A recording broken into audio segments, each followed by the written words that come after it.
So something that's important that you want to consider when you're evaluating a CRM. I talked with a lot of salespeople who use just Excel to keep track of their contacts, or they use Outlook, and just want to talk about briefly about the difference between using something like Outlook or Excel versus an online software-based CRM.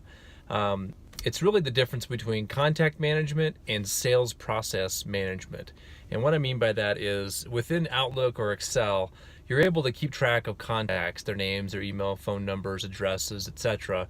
But there's really no good way for you to put in a follow-up system that allows you to progress that prospect through the sales process.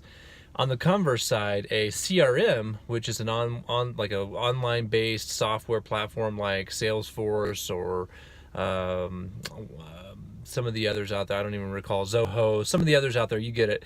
What they allow you to do is put in more of a sales process that allows you to check back in with the person on a regular basis. It will cue you when it's time to call back Joe Smith to talk about the next step in the process. That way you don't have to try to remember everything and keep track of it in Excel or Outlook. So I'd highly recommend that you have a CRM that has very intuitive notes, allows you to create custom fields so that you can sort your contacts, create call lists, but most importantly, the whole point is to create a follow-up sequence and have a sales process that allows you to stay in touch with that prospect and be more timely and more meaningful. So hopefully that helps. If you have any questions, let me know. Thanks.